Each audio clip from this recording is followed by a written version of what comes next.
A gente já tem no Rio de Janeiro o ICMS mais alto do Brasil. Se a gente ainda continuar aumentando, a gente vai acabar perdendo muita indústria aqui do estado do Rio de Janeiro.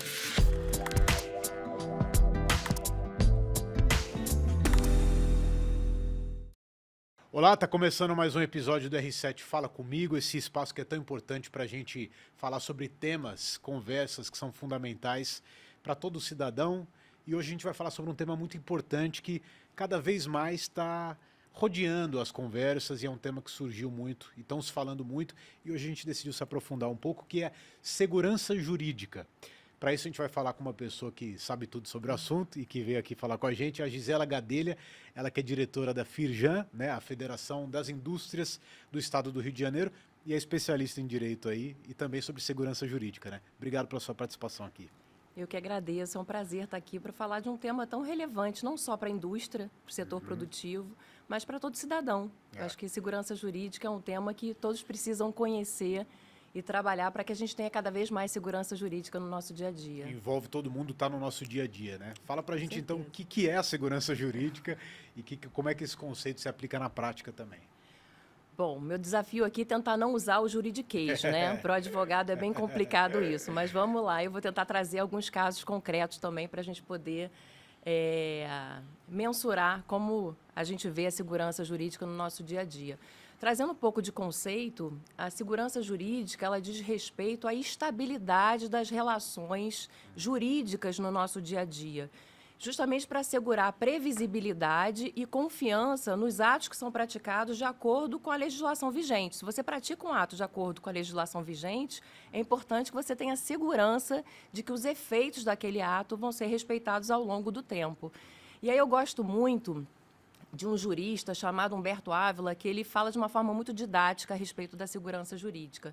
Ele diz o seguinte, que para haver segurança jurídica, o direito ele precisa ser compreensível, estável e previsível. E por que eu acho que é muito didático? Porque ele traz três perspectivas da segurança jurídica. Uma do ponto de vista do presente, ou seja, o que é o direito compreensível?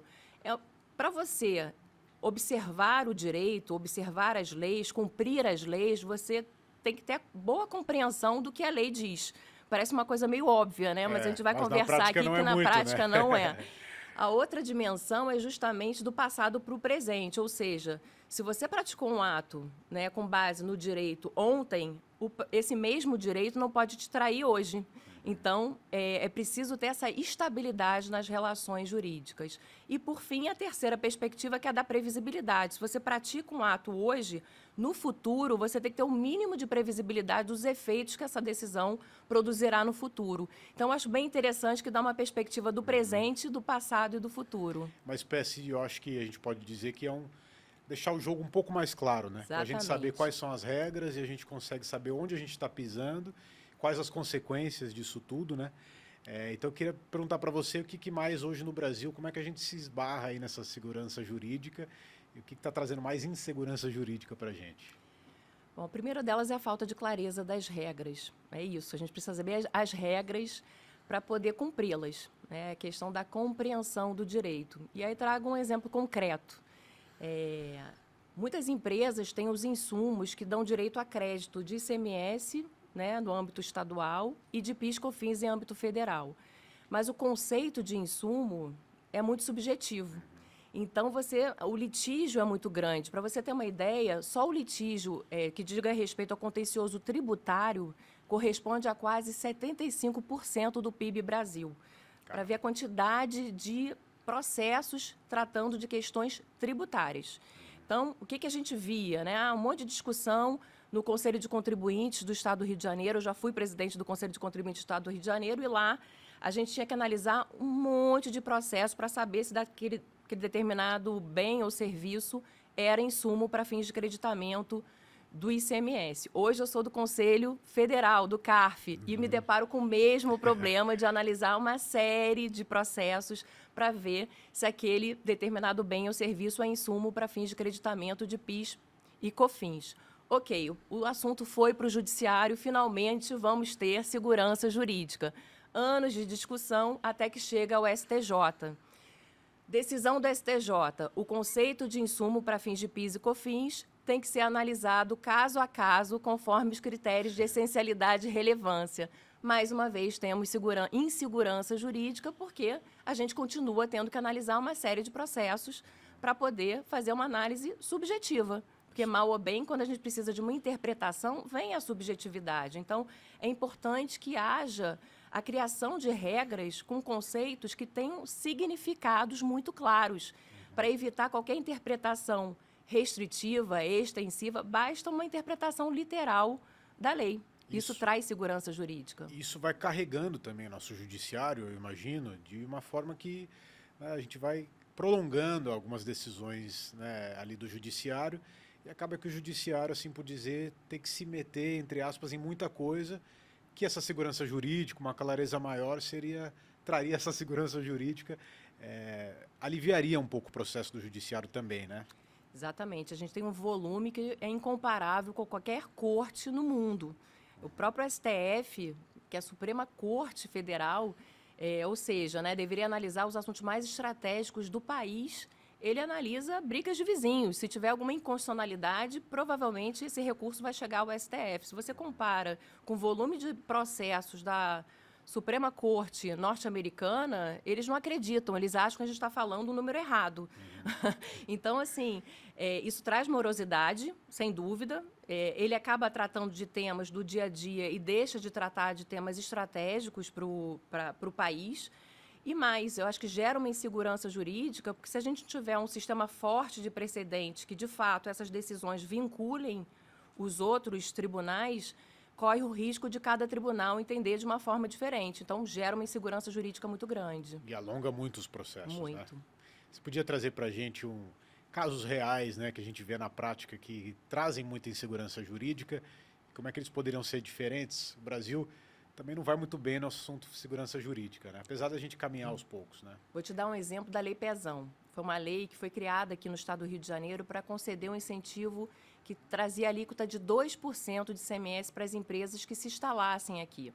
Então, com isso, várias empresas vieram para o estado do Rio de Janeiro na busca por essa condição mais vantajosa, criaram empregos, investiram, enfim, estavam exercendo sua atividade, com isso aquecendo a economia do estado. Logo depois foi criado o Fundo Estadual de Combate à Pobreza, o FECP, que aumentava a alíquota inicialmente de 2% para 3%.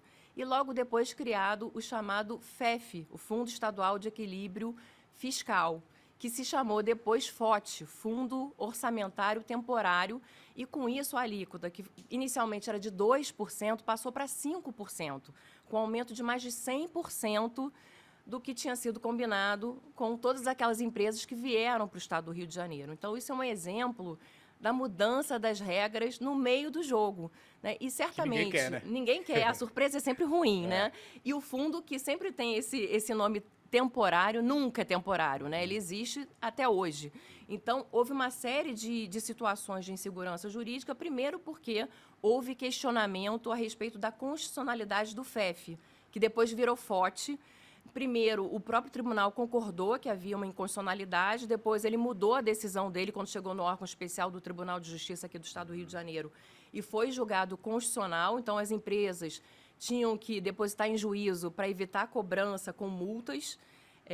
Então, houve todo esse questionamento jurídico e além, né, obviamente, do aumento significativo da carga tributária. Então, naquele momento, muitas empresas que tinham vindo para cá em busca de uma condição tributária mais vantajosa, saíram, foram para outros estados na busca por uma carga tributária menor. A gente já tem no Rio de Janeiro o ICMS mais alto do Brasil. Se a gente ainda continuar aumentando, a gente vai acabar perdendo muita indústria aqui do estado do Rio de Janeiro. Né? Uma outra exemplo rápido é a MP do Bem. Foi uma MP criada em 2005 para estimular investimentos em inovação tecnológica e concedia benefícios até 2018. Benefícios fiscais também.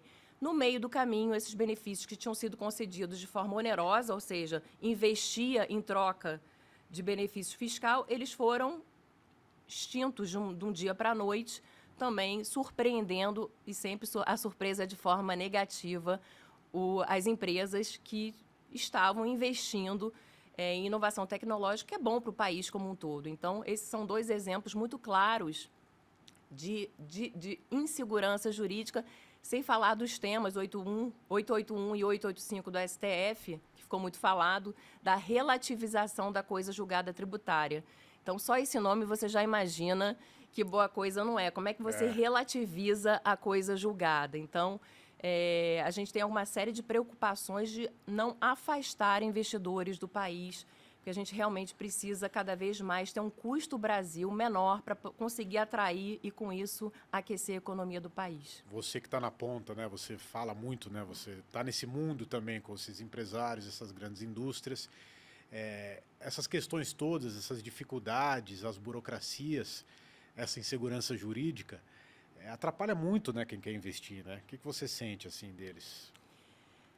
O investidor, ele busca onde ele tem menos risco, né? É natural. Ninguém vai querer correr um risco desnecessário. Então, quando ele avalia essa quantidade de regras, a complexidade do ordenamento jurídico, eu não estou falando nem só do tributário, mas do ordenamento jurídico como um todo, essa oscilação na jurisprudência também dos tribunais,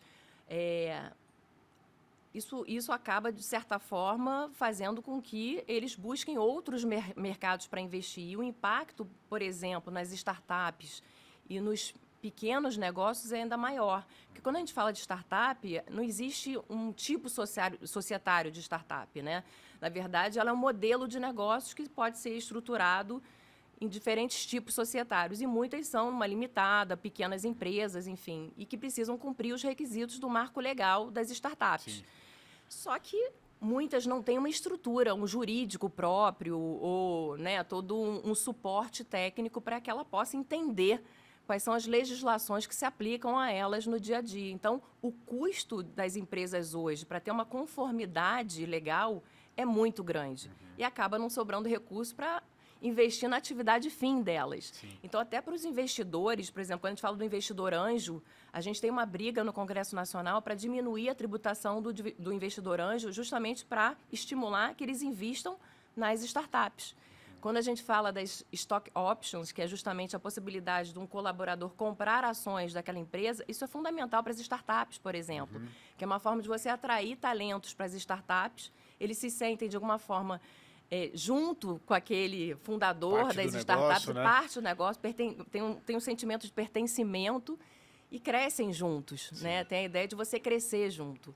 Então, isso é muito importante a gente pensar numa regulamentação mais clara também das stock options, que ainda tem aí uma série de jurisprudência ainda muito controvertida sobre o tema. Então, tudo isso acaba prejudicando os investidores. No caso, por exemplo, das pequenas empresas, a própria reforma trabalhista, que trouxe uma modernização importante, a gente pensar na CLT da época de Getúlio Vargas, gente. Então, assim, existem novas relações de trabalho que precisam ser regradas. Mas a reforma tributária, que foi de 2017, continua com uma série de questionamentos, tanto no STF como na Justiça do Trabalho. Então, como investir num país que você não consegue prever o futuro? E que judicializa muito, né? Muito. Isso, o jogo precisa ser um pouco mais claro, assim por Sim. dizer, né? E fala pra gente um pouco também sobre a questão do país. A gente está vendo hoje, né? A gente viu uma reforma tributária que foi muito aguardada, né? Que está para se aplicar em breve. O Brasil, a gente sabe que é um dos países, um dos mais complicados, eu acho, assim por dizer, com a quantidade de impostos que a gente tem, nomes, siglas, que para pessoas também, às vezes é difícil de entender, né? Como é que você vê essa reforma tributária em relação à segurança jurídica, né? Ela traz mais para a gente, traz mais segurança jurídica, e a segurança jurídica também está atrelada ao crescimento econômico também? Se serve de consolo até para advogado, é difícil de entender o sistema Obrigado, tributário. Mas, enfim, respondendo de forma bem objetiva, traz mais segurança jurídica, não é a reforma ideal, longe de ser a reforma ideal, é difícil de conciliar tantos interesses, mas fato que ela traz avanços significativos em prol da segurança jurídica. Como você bem colocou, a gente tem um sistema tributário extremamente complexo, com muitos tributos. A reforma ela vem diminuir esses tributos e simplificar os regramentos, ou seja, tem uma alíquota única, é uma base ampla, ou seja, ela incide sobre todos os bens e serviços, materiais e imateriais, inclusive direitos.